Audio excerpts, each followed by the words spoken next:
Hey you guys, I'm just making a quick screencast to explain something about an assignment. I've taught this class once before, and we had an earlier virtual class meeting where we talked about this. And in our class, there is one on the syllabus, right? This one right here, or we had one that would have been taking place next week.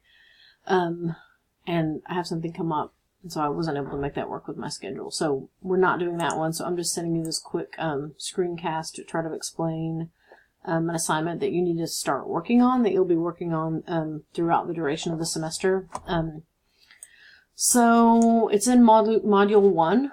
I'm going to just, you scroll all the way down. So we've done this stuff. You did reading notes, chapter 1, a week or so ago. We just finished up this historical context discussion board about advocacy things that had changed students' lives and teachers' lives. Hopefully you guys registered to vote and uploaded that. I haven't checked yet. There's a reading notes due up next, and then there's a small group thing after that. I'm just kind of paging through. And then you'll get to this page right here that's almost at the very end that says planning for action.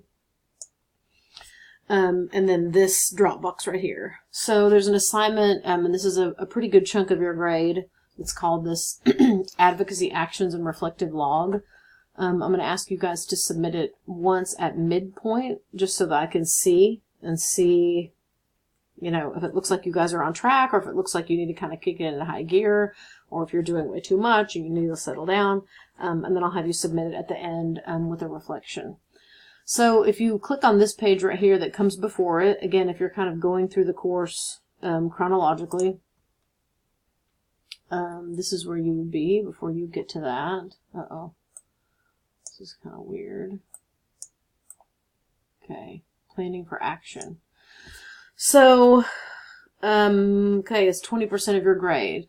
So the purpose of this assignment is for you to act. That means for you to be thinking about how you can act as an advocate, either for an educational policy or to oppose one. Both work. But a big thing that I'm expecting for you guys to do is to actually do things in the class. And I don't want us just to be reading and writing things, although I do love reading and writing. And I don't want us only to be talking to each other. Since this is a class on ed policy and advocacy, I want for y'all to be practicing advocacy. Also, I'll just say it, I'm tired of asking my students to write papers and I'm the only person that ever sees them. I am the student. It just seems like a lot of work on the part of the student to do a paper that basically never gets read by anyone outside of the class. So I'm wanting us to act. So kind of get your head around that. So I've come up with a list of some suggestions, and there are things in the course that you'll be doing that you'll be able to add to this, but basically you need to download the template that's in the Dropbox. We can look at that next. And then you need to start thinking of things that you can do to be an advocate for schools and communities, and document those. I want you to show me that you're doing the things that you're learning about. So here's some examples. You can join a professional organization.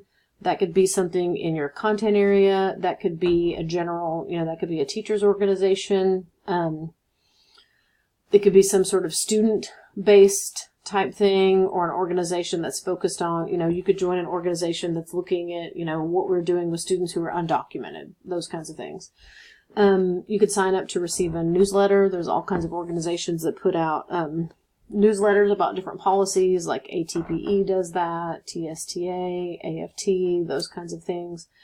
You can sign up and follow Facebook pages for educational organizations, or you can do that on Twitter also. I don't do Twitter, so sometimes I don't remember about that, but same thing. Look up who your representatives are wherever you live. Who are your state senators? Who are your state congresspeople? Right now, our federal senators are in Texas are John Cornyn and Ted Cruz. Find them, find their social media presence, and follow them. Find your Texas or your U.S. House rep for the district that you live in. Look at your school board members, any of those kinds of things, and follow them. You can't figure out what's happening in education unless you're in the spaces where those things are being talked about. You can sign up to get newsletters from all those people. If you sign up to get a newsletter from Louis Gohmert, who's our house rep here for Nacogdoches, you'll get an occasional newsletter for him, and he even signs it with so today is February 4th, 2020, and Gohmert's letters say, "In the year of our Lord, 2020." So it's kind of interesting. That's not something I usually see in a letter. You can attend school board meetings. Figure out when your local school board meetings are and show up. Usually those are also recorded, so if you can't go to the actual meeting, which is obviously best to be present in that moment, you can sometimes watch them after the fact. I have here attending state lobby days, although probably that's not going to be happening because we're not in a state legislative session right now. You can write a letter, you can write an email, you can write a letter to the editor, of your newspaper, you can email school board members, you can call a state or national legislator to talk to them about a policy, you can meet someone face to face. Someone in the class last year was at a meeting for her work. She works for a healthcare company, and she was at some sort of professional development and met one of the highest up people at Blue Cross Blue Shield. And she was like, "I was so nervous, but I was remembering this class, and I was thinking I'm going to be able to put this on my advocacy log." And so she sat down and asked the person a bunch of questions about how insurance works. And she worked for I think a hospital, healthcare provider. She sat down and had a really good conversation with the person. And then she was like, "So I can document that, right?" And I was like, "Yes, please, of course." Attend a professional meeting if it has to do with education or your content area. Listen to a podcast that focuses on the educational policy. There's all kinds. Watch the debate. We're in primary season right now for the election in November. There's all kinds of people on the ballot. So those are some kinds of things that you might think about doing. And all of those things are really good things that teachers, educators, and future teachers need to be doing.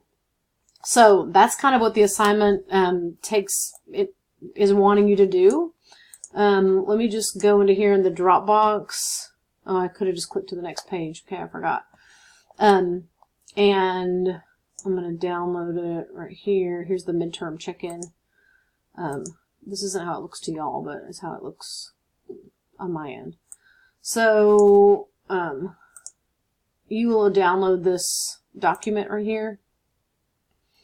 And then it is asking for you to just keep track of everything that you did. So if you go and you sign up and you start following someone on Facebook, you would write down on February 4th, I started following Senator John Cornyn on Facebook, or I signed up to get his newsletter. That's a national policy level because he's our national senator. You may not have one at this point. But say if you were going to contact Cornyn about something having to do with the impeachment proceedings, then that's what you would write down for the policy, and then your reactions. Is it useful? I mean, if you call a senator, you may have more to say than if you just follow someone. But if you could put something in there like, "I've never done this before. This is interesting. I signed up to get this, and here's what I got," that kind of thing. So that's it in a nutshell. I'm going to open up a discussion board in the teacher workroom where you guys can ask questions. And if I see ideas, or if anybody sees ideas, you can tell people like, "Hey, sign up to do this," or "I just went and did this, and then I added it to my log." But that's 20% of your grade. So rather than scouring, library databases for articles and doing all this APA stuff, a big chunk of your grade is going to come from this. So I hope that answers some questions, and I really look forward to seeing all the cool stuff that y'all do.